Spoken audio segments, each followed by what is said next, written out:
Welcome everybody to the Transportation Finance and Policy Committee, and we have a number of bills today on the agenda, so we'll get right to it. Our first item of business is approval of the minutes. Representative Petersburg. Thank you, Mr. Chair. I would like to move the minutes first. The minutes are moved. Is there discussion? All those in favor signify by saying aye. Aye. All those opposed, the motion prevails. We're going to go a little bit out of order on the agenda today. Well, no, I guess we're not, because Representative Tabke is here. Welcome, Vice Chair Tabke. I'll give you a minute to get settled, and you're first on the agenda. Yeah. Well, this is exciting. Thank you. I thank Representative Petersburg. He was willing to go pinch hit if that's necessary. Not for your bill, Vice Chair Tabke, but for his bill. Okay, so we have before us House File 1349, and the motion will be to place this on the general register. I'll move that motion. And Representative Tabke, you have an author's amendment labeled A1, and I will move that as well. Do you want to let us know about the A1? Thank you, Mr. Chair. And so this is the MnDOT technical bill, and so there are a couple changes that the A1 amendment makes. And the main one is it takes North Star Bikeway back to what we had originally intended a couple years ago as the Overstar Bike Trail. And I'm trying to remember what else. My amendment is at my seat over there, which is not very helpful for me. I'm sorry? And it's just some technical changes. Okay. All right, any discussion? All those in favor of the A1 signify by saying aye. Aye. All opposed, the motion prevails. We have House File 1349 as amended before us. There's an A2 as well. Representative Tabke? Yes, there is an A2. Representative Petersburg, are you going to take that one? Yes, Mr. Chair, I think Representative Olson was going to take that, but he's not here right at this minute. That amendment is, it just eliminates Section 11, which is the report mandates. Representative Tabke, do you have a? Thank you, Mr. Chair.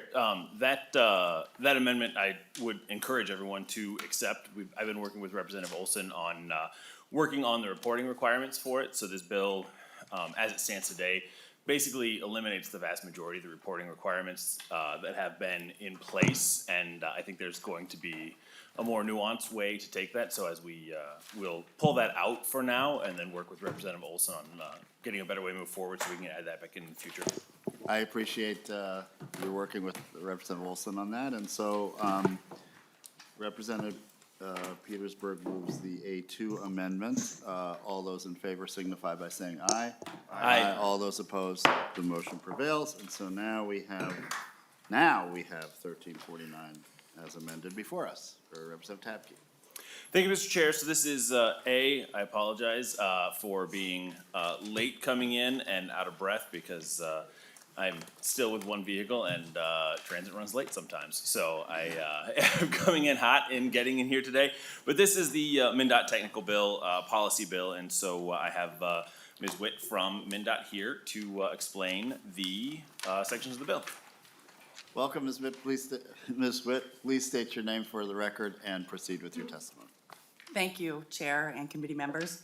As they said, my name is Jennifer Witt, and I am with MnDOT's Office of Government Affairs. And so this is our policy bill, our technical policy bill. And as I'll just kind of go through, most of you have gotten this if we've met with you, but if not, I have several copies here. But I'll just go through each piece and talk about sort of what each piece does. And I'm going to go off of sort of my notes, but it may be different within section, and maybe House Research could keep me square on that if need be. So the first part is that we have now changed the name for the North Star Bikeway, which was our proposal, to Jim Overstar. We had proposed several times to have it called Jim Overstar. It didn't fly, so this North Star Bikeway was sort of our way to try to get it at least named so we can sign it. We have several turnbacks A turnback is when we take a piece of roadway that is not very heavily traveled or doesn't meet our maintenance needs, and we turn it back to a city or a county generally, and we don't get to just give it to them. They have to accept it, and we usually do like some maintenance. We build it up to a certain standard and then turn it back over to them so that they have jurisdiction over it. The direct negotiation piece is just sort of an inflationary deal. Right now, it stands at $100,000, and as you know, things cost a lot more now, and so this has been in place, the $100,000 amount has been in place for quite some time. So this just ups it to $250,000 that we can do a direct negotiation. For our property, for highway purposes, this permits MnDOT to demolish a building if we determine that it's no longer meets the highway need and it's maybe a safety hazard or a fire hazard. The Indian employment preference, we've been trying to get this through for several years now. This is, this allows American Indian-owned businesses to contract and get preference points if they hire within their reservation or near to it, those that are Native American. The next one is money needs, and this allows for a county to accrue highway needs or maintenance needs on a highway that maybe the curve goes outside of the county boundary, and they want to do a project on the larger picture of that highway, and so they can accrue the needs on there. The municipal screening board, this is just a technical change. We used to have 2 MnDOT Metro District offices, and now we only have 1. They've been combined, and so prior to 1989, they each had a seat on this municipal screening board. We still actually have 2 seats, but we just like it to be in law, you know, make it all legal. Section 11 was one of my favorites. It did get taken out, but we'll talk about that another day. Just, I wanted to let Representative Olson know the Olson amendment was. I actually got a list. We'll work on it. Yeah, okay. Tribal nations, and this adds federally recognized tribes as eligible recipients for grant funds through MnDOT's programs like the local road improvement program, Safe Routes to School. These are very popular, and so it just allows them to get those too. The historic bridges piece allows costs some costs associated with historic bridges to be eligible for state bridge funds and township bridge funds, which they're not at this point, so that would help them with environmental documentation, preliminary design, that kind of thing, so, because historic bridges tend to be very expensive and hard to fund. The Minnesota Rail Service Improvement Program is usually a very big favorite amongst the legislature, and this just allows the Mercy program to solicit and select proposals from external entities to allocate Mercy funds to them. This is to match the federal funding so that they can, for freight rail projects, so they can get those. The definition of drones and insurance requirements, this is, we've been trying to change some of this too. This has to do with insurance requirements. This wouldn't be for a drone that you bought for, you know, your kid or your niece. It would be for commercially operated drones, those that, you know, maybe do aerial photography or, you know, spraying maybe. And so this requires that they have a certain amount of insurance, and this sort of puts us in line with the federal requirements under the FAA for drones. The transit grant agreement requirements. This is because many of the larger transit systems in greater Minnesota, so we aren't talking about anything within the metro area, but those that MnDOT administers funds to in greater Minnesota, they have certain reporting requirements, and for those very complex ones, the larger ones, Duluth, Rochester, those reports are hard to come by, so we are still getting all the data, with this proposal. We would get all the data, the same data, we would just not get it as frequently as we do now. Right now, we are giving out a lot of waivers, to allow these transit agencies to actually report the required data. So, this just makes it so that they can do that. And again, we're still getting all the same data, we're still getting all the same, stuff that we need.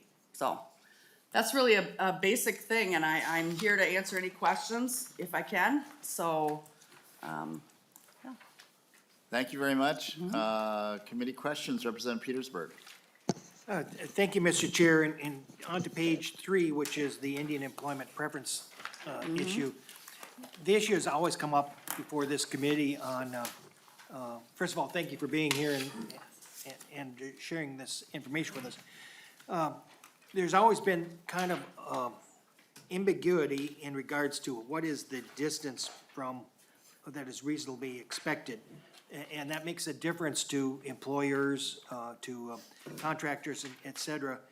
And I realize you've been working on this language for quite a while, so I understand that effort. Do we have any information that might give us some parameters to know how this has been working in the past? What is the distance that has been determined as normal distance on a per day basis? Do we have any clue of what that might be at this point? Ms. Witt. Chair, Representative Petersburg, I don't know the exact distance, and I think it does vary. You know, we have several tribal nations that some are, you know, considered sort of metro, and some are not. And so I think with that respect, you know, maybe there's a difference in how that would be applied. I do know that we currently, you know, we do use this for federal. And I don't know, but I could certainly check and find out sort of what their parameters are with regard to the preference points. Thanks, Representative Petersburg. A Yeah. follow-up? Yeah, just, thank you, Mr. Chair. I think that would at least be helpful.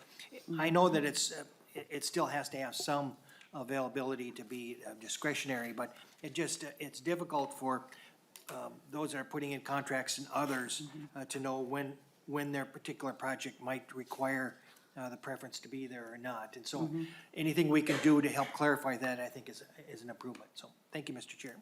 Thank you, Representative Petersburg. Are there any other questions? Elkins, Representative Elkins. Thank you, Mr. Chair. In section 8, where the money needs for counties are defined, do roads in townships and cities less than 5,000 in population count within the county needs calculations? Ms. Witt. Chair, Representative Elkins, I don't know about townships, but I do know it would apply to counties and cities. Representative Elkins, a follow-up? Yeah, so the reason I'm asking is that if this, it's clearly, if a road is owned by a county or a city under the municipal state aid program, as long as the county or the city has designated the route as part of the state aid highway system, that would be included. But cities below 5,000 in population don't get an allocation because it's assumed that the counties will take care of them. Kind of the same thing with townships. So if a road is on the county state aid highway system, but it's in a city under 5,000 or in a township, would it be included in the needs calculation? Ms. Witt. Chair, Representative Elkins, I believe so, and I mean, I think that's actually might be what it's aiming at, is not only that, but again, even a larger city or county, and the city is not going to do a project on a particular little area that sticks outside of that county, and so they are allowed to do that. Yeah, But yes, I would believe so. I will check and make sure that, Okay, yeah, you if know. you can, yeah, thank you. Thanks. A couple more. Representative West. Thank you, Mr. Chair, and I have a question for Ms. Witt.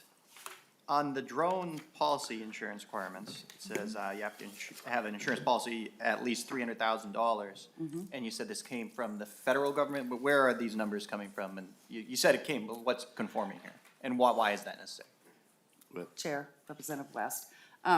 the amount did not come from the federal government, that's us.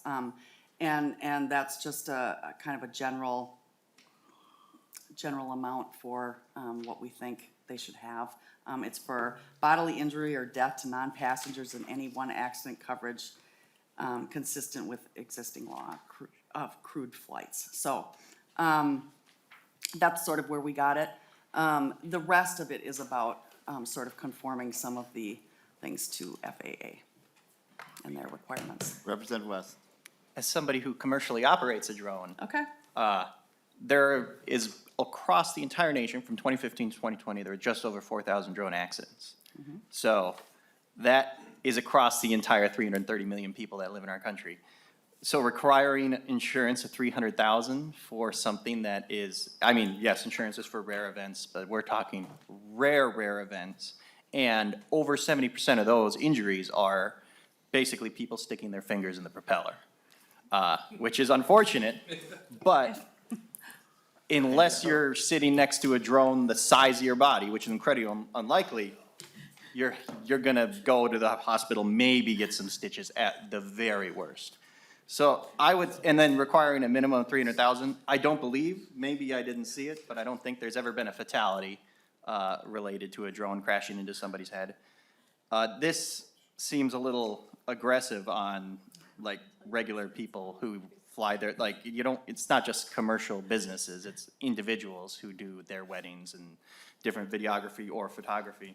So I'd encourage that to be more lenient rather than being like a car, because obviously car insurance is incredibly important.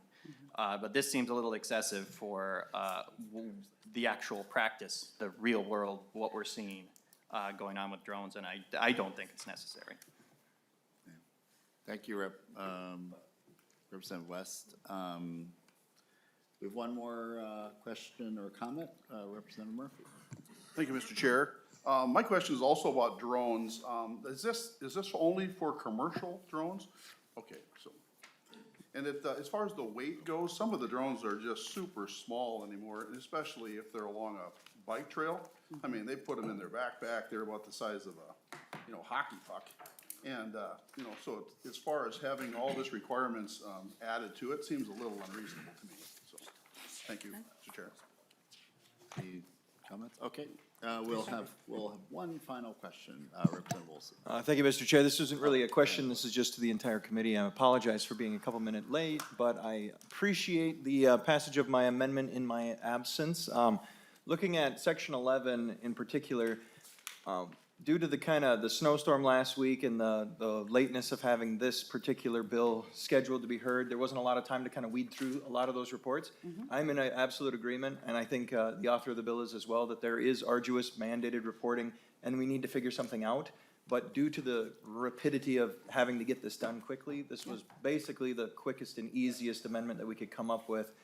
Well, I would love to look through that list and kind of make a more, something that we can all kind of sit back and say, this is a good policy to have. So, thank you, Mr. Chair, and thank you to the author of the bill. Vice Chair Tabke, did you want to comment?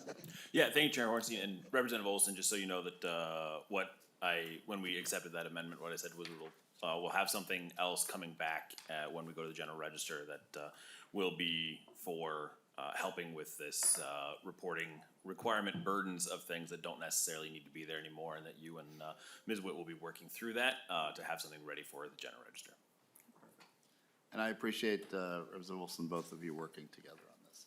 So we will have one final comment from Lead Petersburg. Thank you, Mr. Chair, and it was just, this is really more of a process question for you, Mr. Chair, or maybe for Ms. Witt as well. I know that you're going to be sending things to the general registry, and that we, in generally speaking, both the Senate and the House has to pass the bill, but I don't see a bill matching up with this in the Senate. Are we anticipating it going over to the Senate and they'll just deal with it as a House file, or is there a reason why the Senate isn't there? I thank you. And I know we No, can't thank talk you, for the Representative Senate. Petersburg. We'll do our business Chair. here in the House, and Representative Tabke, you have some information for us. Yeah, thank you, Mr. Chair. And Representative Petersburg, yes, it is my understanding that this will be introduced in the Senate and will be moving forward as well before deadline at that point. So I'm, if it doesn't, we'll figure things out from there, but that's the intent at this point. All right, thank you. No, it's always good to, when there isn't a Senate author, it's a valid concern. We can't do anything about the Senate, Yeah. Mr. Chair. That is true. Okay, any further discussion on House File 1349 as amended? Representative Tabke, do you have any final comments? I do not, Mr. Chair. Okay, I'll renew our motion that House File 1349 as amended be recommended for re-referral to the General Register. All those in favor signify by saying aye. Aye. All those opposed, the motion prevails. So you're on your way, and I trust that you and Representative Olson will continue your conversation. Okay, members, we're now going to move on to House File 1320, and Representative Norris. I'm sorry. Oh, I'm sorry. Yeah. Okay. So, Representative Norris, welcome. And this is a bill that will be re-referred to the Public Safety, Finance, and Policy Committee, and I will make that motion. And proceed with the bill. I don't see any amendments. Oops. Yeah, we've actually Oh, we got do two, Your have Honor. one, I'm or, sorry. Chair Hornstein. Yes. Proceed with the A1 amendment. All right, thank you, Chair Hornstein. The A1 amendment adds in deputy registrars and driver's license agents to the criminal obstruction provision contained in the bill. It's based on language adopted in the Senate, but also includes a cross-reference for clarity of terms. Basically, I'll get into the bill, but it talks about or establishes a specific crime to threaten or obstruct a DVS employee, and we thought it appropriate to also include the deputy registrars in that as well. Okay, is there discussion to the A1? Seeing none, all those in favor signify by saying aye. Aye. Aye, all those opposed, the motion prevails. And now we have an A2 amendment. Thank you, Chair Hornstein. This one is a hat tip to our excellent House research staff. Mr. Burris pointed out that Section 2 of the bill concerns criminal penalties, and the typical practice for this type of criminal provision is to set an explicit effective date and an application clause, which makes it clear that the change in penalties applies to acts that take place after a particular date. So the A2 contains a standard effective date and application provision. All right, thank you, Mr. Burris. Is there discussion? All those in favor signify by saying aye. Aye. All opposed, the motion prevails. And so now we have House File 1320 as amended before us. Representative Norris. Thank you, Chair Hornstein. I'm pleased to present House File 1320, which is the DVS Safety Policy Bill. It essentially has three components. The first one adds a technical and clarifying change to the ignition interlock requirements regarding proof of insurance to include instances following revocation. Current statute only includes cancellations and suspensions. Second, as I mentioned, this bill makes it a specific crime to threaten or obstruct a DVS employee, and now deputy registrars as well, engaged in the performance of their official duties. DVS has had multiple issues with this in the past few years. We've seen cases where employees have been threatened and physically assaulted. And so this is the least that we can do to try to make sure we're protecting our civil servants who are out doing excellent work on behalf of the state every single day. And then lastly, the third section repeals the requirement for individuals to take an exam to regain driving privileges under a number of circumstances where their license has been revoked. And with that, Chair Hornstein, I will turn it over to my testifier. Welcome, Mr. Tong. Please state your name for the record and proceed with your testimony. Pang Zhang, Director, excuse me, Pong Zhang, Director of the Driver and Vehicle Service Division. Mr. Chair, members, and Representative Norris, thank you for the opportunity to testify on this policy bill. Representative Norris already covered sections 1 and 2 very thoroughly, and I'll just add a little bit to section 3. This would repeal the knowledge test requirements that are currently in place for individuals whose privileges are withdrawn following conviction. In 2021, the knowledge test was eliminated for DUI offenders, but it remains in effect for other withdrawals. And criminal offenses resulting in withdrawals are not based on knowledge deficit. Rather, they are often result from inability to afford insurance, substance use disorder, substance abuse, or reckless or negligent driving. And DVS recommends this policy so that we use evidence-based requirements for our processes and our standards. Individuals will still be required to meet all the requirements for reinstatement, including paying all fees and fines. And with that, I'm happy to stand for any questions. Thank you. Questions from the committee or discussion? Okay. Representative Norris, any closing remarks? No, Chair Hornstein. Okay.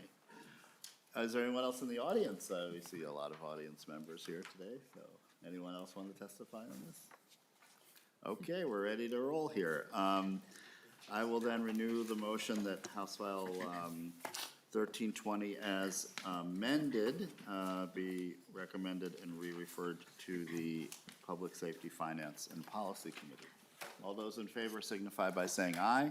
Aye. All opposed, the motion prevails. Congratulations, Representative Norris. You're on your way to public safety, and you can stay right where you are. We have House File 1309 now. And that is another bill that is going to public safety, finance, and policy. So I will move that. Representative Norris, tell us about your bill. Thank you, Chair Hornstein. This is House File 1309. It really is kind of a technical correction bill.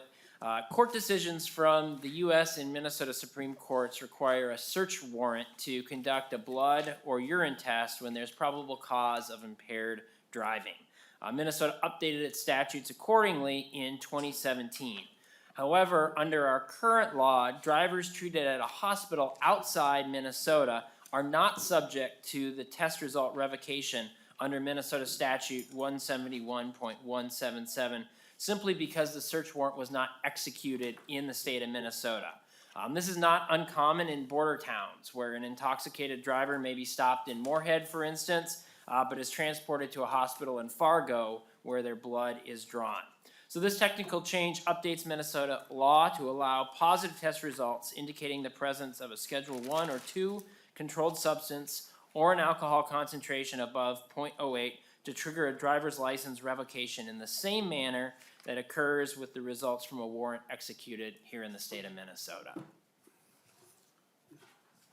Excellent. Thank you for that overview. And now we have Mr. Hanson. Welcome, and please state your name for the record and proceed with your testimony. Good morning, Mr. Chair and members. My name is Mike Hanson. I have the privilege of serving as the Director for the Department of Public Safety's Office of Traffic Safety. And the bill before you, as Representative Norris indicated, is simply a technical correction. One of those loopholes that we discovered over the course of the last several years, where drivers are treated differently depending on where that search warrant is executed.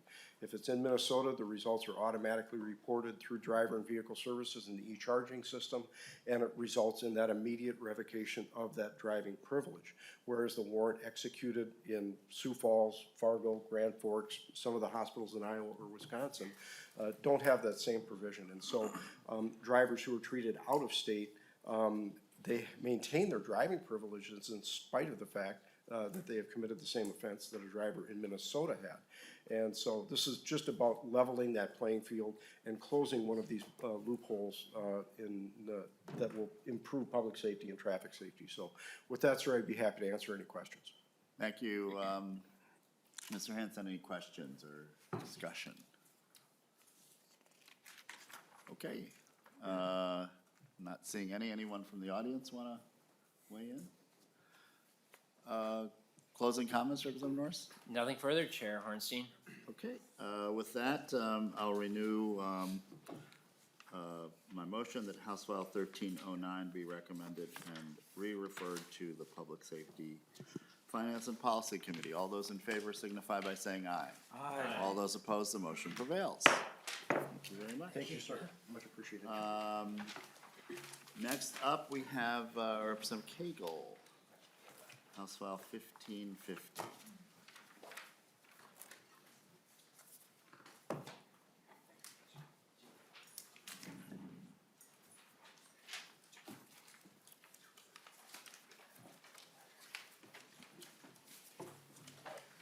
Welcome, Chair Koegel, and members, this is sort of the second in our multi-part IIJA tour.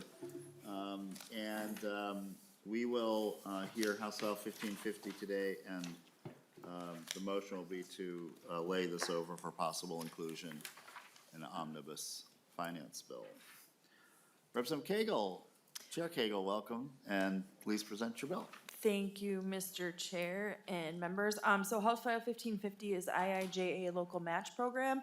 It would appropriate $258,400,000 to assistant for local assistance and match purposes. Section 1 sets up kind of a technical assistance grant program that really mimics the League of Minnesota Cities grant program. So it's not going to be overly complicated, just kind of a basic checklist of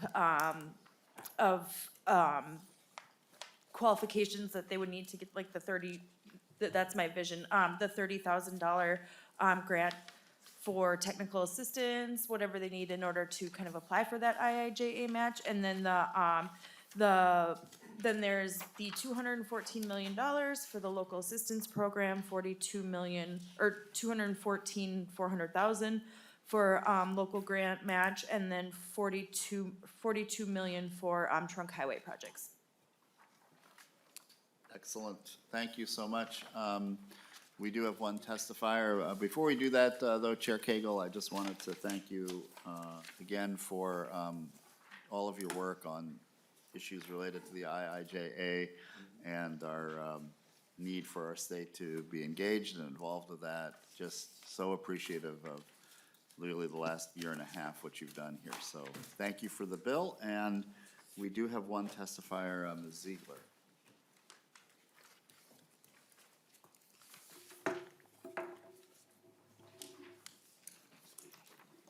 Welcome back to the committee. Please state your name for the record and proceed with your testimony. Good morning, Mr. Chair, members of the committee. My name is Laura Ziegler with Associated General Contractors. We are the state's oldest and largest construction trade association. Our members build the public and private infrastructure all over the state, from roads, bridges, water, airports, transit systems, and more. In addition to transportation contractors, we represent commercial building construction businesses. We have vital partnerships with the state and local communities as outlined in the bill, which is why I'm up here today to make that connection for you all and their impacts on contractors. In short, we support House File 1550 and thank Representative Koegel for her leadership on the Infrastructure Investment and Jobs Act discretionary match and appropriations. Specific to sections 2 and 3, we are supportive of establishing authority for the agency to allocate funds that provide non-federal match funding for discretionary grants awarded under the federal infrastructure law. These authorized expenditures for the trunk highway system, as well as other transportation modes and systems, can be used for a variety of purposes and projects, from resiliency planning, bridges, and other multimodal projects. And in turn, that impacts our contractors and the entire industry as a whole, because these different projects and scopes of work allow for a variety of contractors, both in size and specialty, to participate in delivering that work for regions across the state. So this is a very important effort in construction careers and building capacity. And we really appreciate the opportunity to testify and support today. Thank you. Thank you for your testimony. Members, is there anyone else in the audience, by the way, that wants to weigh in here? Great. Members, do you have any questions or discussion? Representative Petersburg.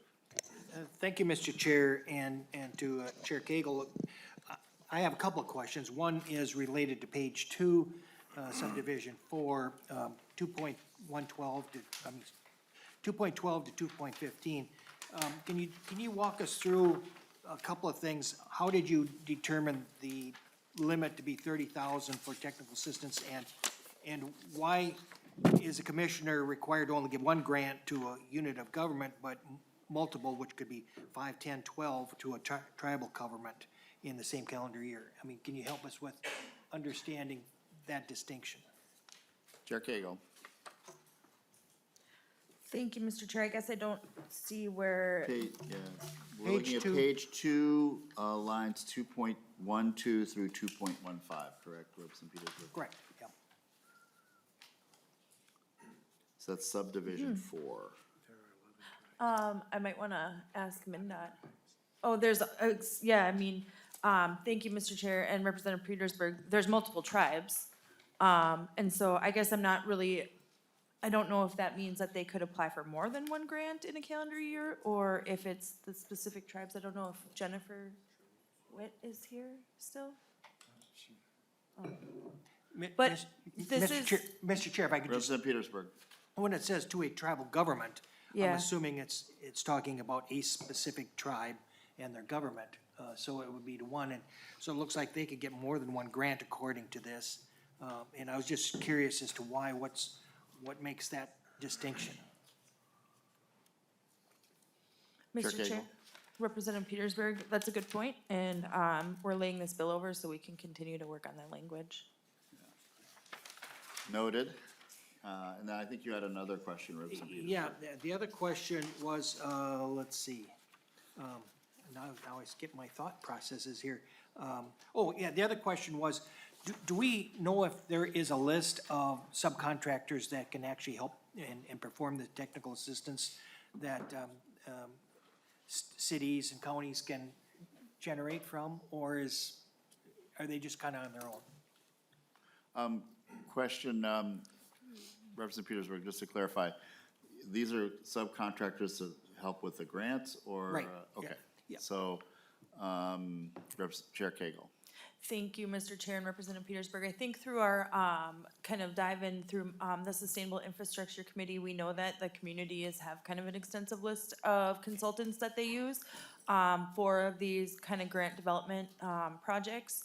And and then going back to the $30,000 limit, that's usually what we heard, that's what we heard from a lot of folks through testimony in Sustainable Infrastructure, that's what it kind of typically costs for those consultants. Great, thank you. Thank you for your questions, Representative Petersburg. Are there any other questions from the committee? Okay, seeing none. Any closing comments, Chair Koegel? Yep, thank you, Mr. Chair, members. So we're, like I said, we're continuing to work on this. We're trying to smooth out some language on the technical assistance piece to make sure that, we are clarifying, exactly what we're asking MnDOT to do with this technical assistance.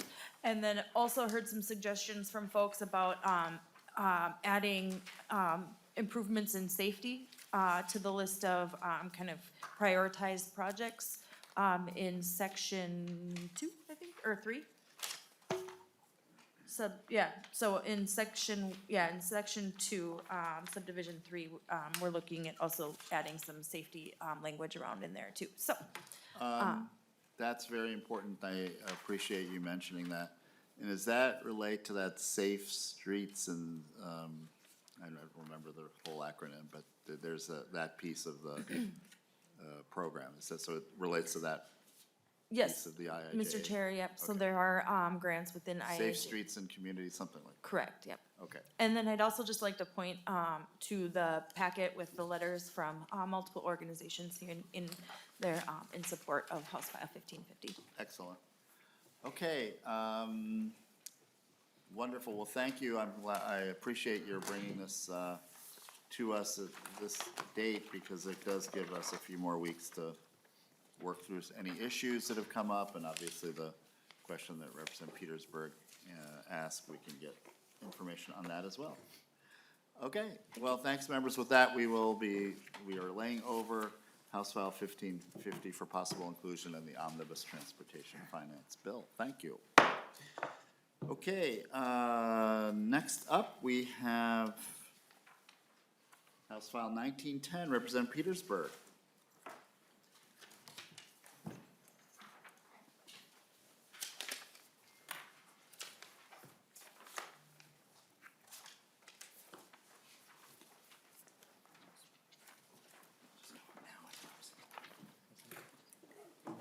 Thank you, Representative Petersburg, and House File 1910 will have a motion to lay this over for possible inclusion, and I'll also just note that in the next week or two, we haven't decided exactly when, but we'll hear kind of another corridors of commerce related bill from Representative Torkelson, and so we'll be addressing issues for this very important program. So, welcome, and thank you for carrying this bill, Representative Petersburg.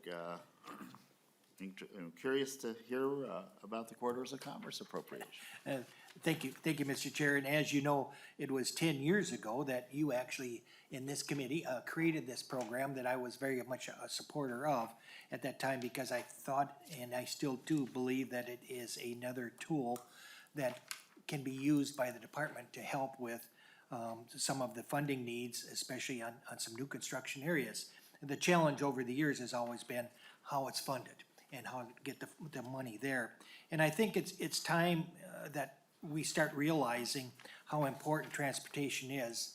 And the general issue that we've had in the past about funding this out of general fund money has been because it takes away from other needs that the state might have. And yet, as we start understanding what transportation impacts, we realize that transportation is essential in all aspects of the state's economy and every person in the state.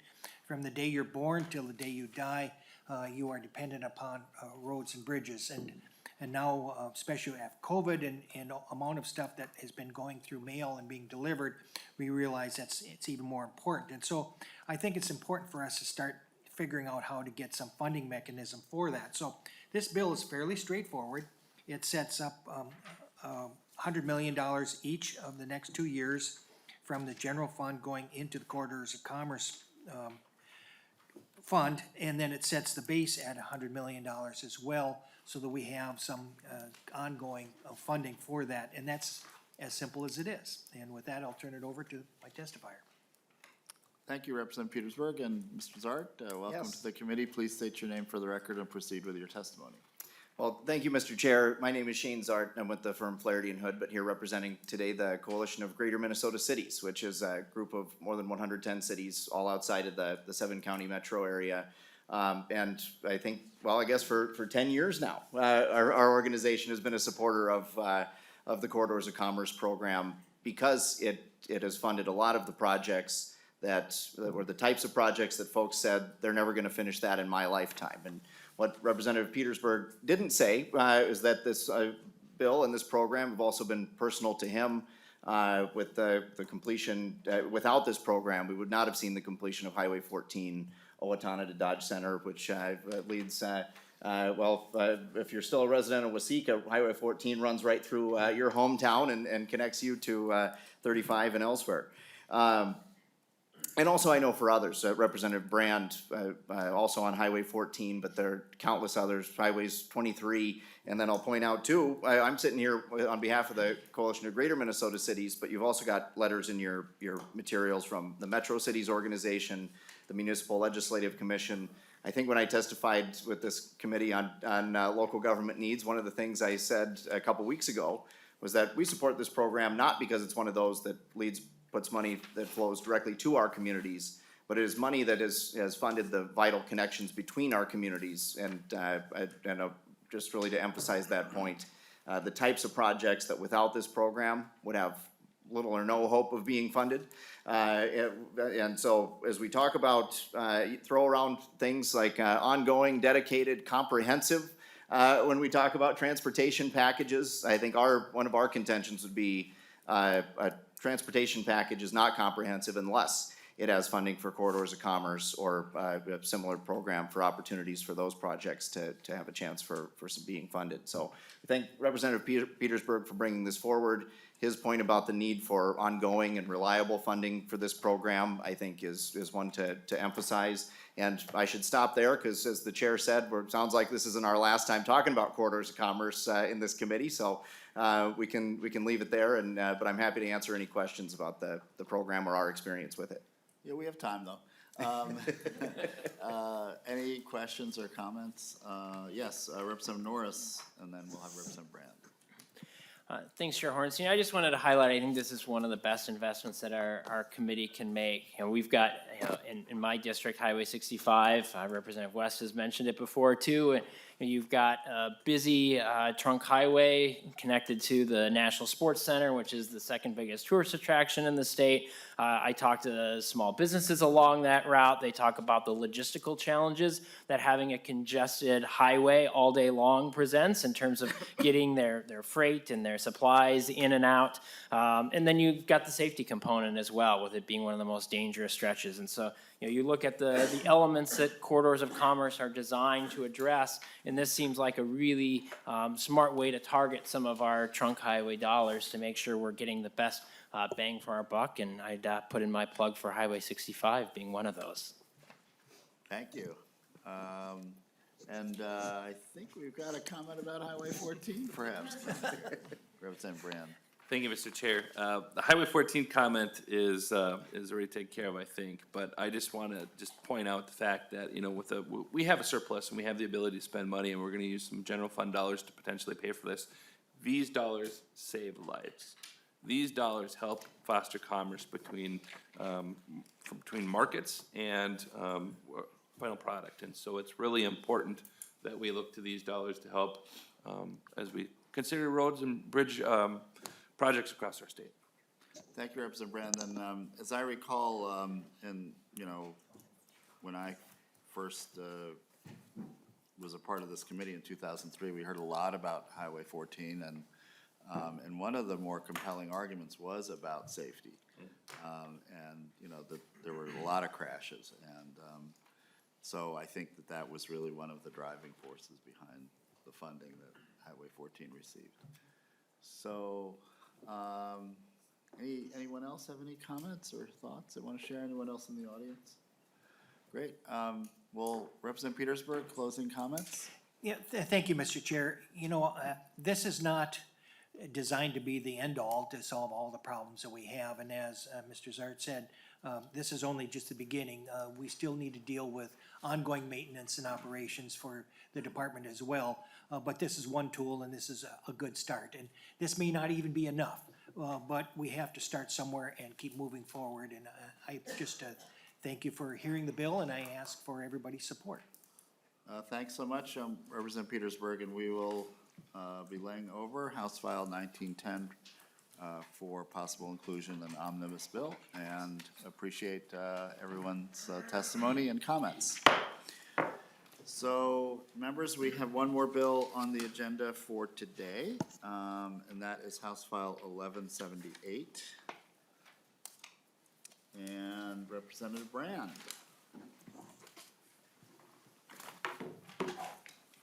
I'll move that House File 1178 be placed on the general register. Please present your bill. Thank you, Mr. Chair, members of the committee. So House File 1178 is actually a bill that will repeal current state statute. The statute that we have in place now was established back in 1994. And at that point, it was for vehicles that were type 3 class. And so we're talking about vehicles that are SUVs, station wagons, cars, and that sort of vehicle. It was to 10 years. In 2003, the legislature increased the amount of years from 10 to 12 years. And this year, 20 years later, I'm looking to actually repeal this piece of statute altogether for type 3 vehicles. I think we're the only state in the country. We're the only state in the country that allows this type of a restriction.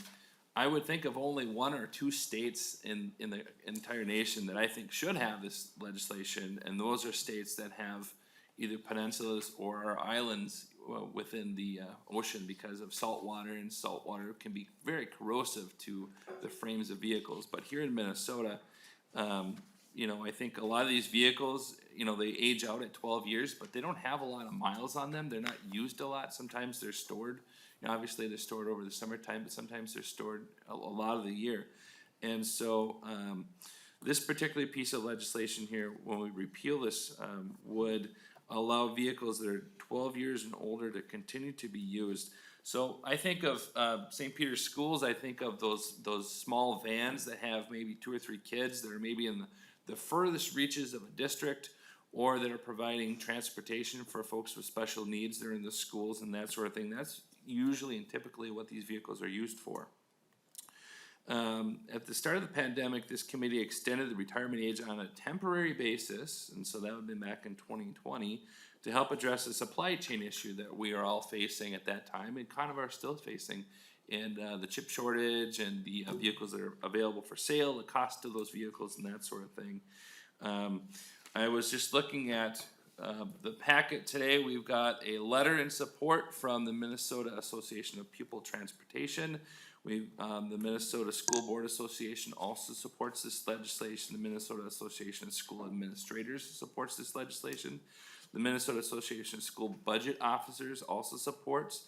The Minnesota State Patrol is neutral and does not oppose, and the Minnesota Auto Dealers Association also does not oppose. And so with that, I'm gonna turn it over to my testifier, Scott McMahon, on behalf of the Minnesota School Bus Operators Association. Welcome to the committee, Mr. McMahon. Please state your name for the record and proceed with your testimony. Mr. Chairman and members of the committee, thank you for this opportunity. My name is Scott McMahon with Flaherty and Hood, here on behalf of our client, the Minnesota School Bus Operators Association. The Minnesota School Bus Operators represent the private companies that transport kids to and from school on a daily basis. To give you a sense from that standpoint, there are about 12,000 yellow buses in the state of Minnesota. So about 60% of those are our members. We operate in Minneapolis, St. Paul, in the suburbs, throughout all of greater Minnesota. As many of you have experienced in your districts and probably have heard from your schools, we have a significant transportation issue that is impacting our school districts. We have a school bus driver shortage. We have supply chain issues both on the school bus side and the Type 3 vehicle side. At the same time, we have seen demand for the services that are provided through Type 3 vehicles increase over recent years. The challenge we run into is with what is, for all intents and purposes, an arbitrary 12-year retirement age for Type 3 vehicles. Again, these are the cars and vans and SUVs that we use to supplement the transportation system that we have for school. It's making it harder and harder for our members to provide services to the school districts and the school district transportation systems themselves to provide the transportation services that we need.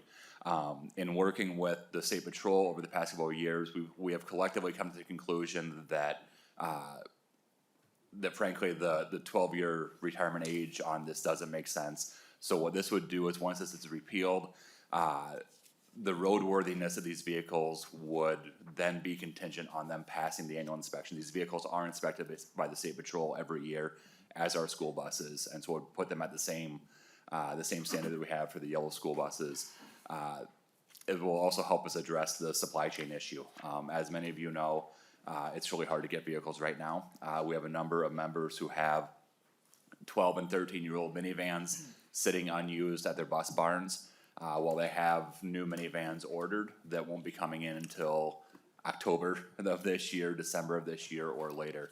And so this, by repealing it and by sending it to the floor and having an acted upon signature, it allows us to get those vehicles back in the system so that we can better serve our school districts. So again, as Representative Brand mentioned, this is supported by all of the school association groups. It is not opposed by the State Patrol. It is not opposed by the Auto Dealers Association. So happy to answer any questions that folks may have. Thank you so much. Questions, Representative Petersburg? Thank you, Mr. Chair, and I think this bill makes a lot of sense financially, efficiency-wise, and even supply side. And whereas I know that you've talked about the highway patrol or whatever, and they are here, and because when we deal with children, it's important for us to do that extra due diligence in that safety. So I'm wondering if the Department of Public Safety or the State Patrol, if they would give us their their opinion while they're here. Thank you, Representative Petersburg, and they are certainly available for that purpose. Welcome back to the committee, Colonel Langer. Please state your name for the record and proceed with your testimony. Mr. Chair, members, my name is Matt Langer. I have the honor and privilege of serving as Chief of the State Patrol. I'll be very succinct. We're neutral on this bill. We think it has a lot of common sense built into it. We had a late-breaking discussion about perhaps including it only for model year vans, or Type 3 vehicles 2008 and newer. That doesn't seem to adversely impact the bill at all, but it would ensure then that every vehicle used for this purpose does have a seatbelt for every seating position in the vehicle.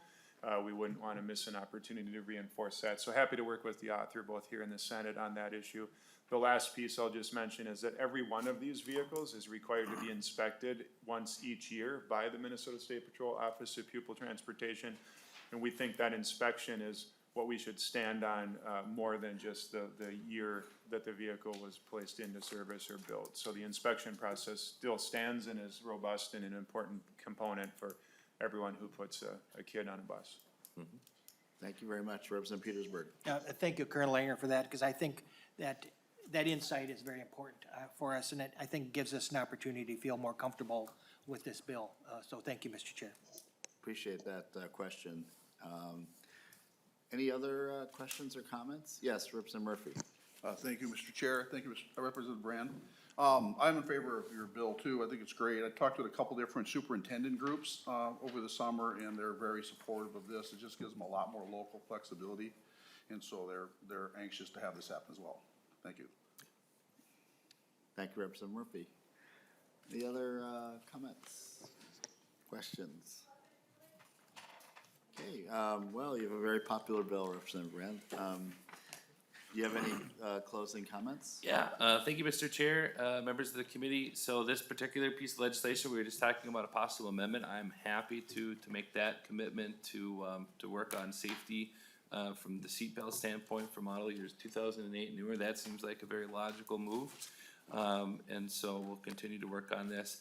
They say imitation is the most sincerest form of flattery. There's a clone bill to this with 15 GOP authors on it, House File 2028, including Representative Murphy.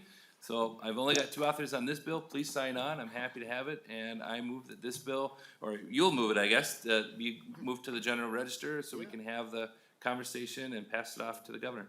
Thank you for your work on this. And with that, members, I'll remove the motion that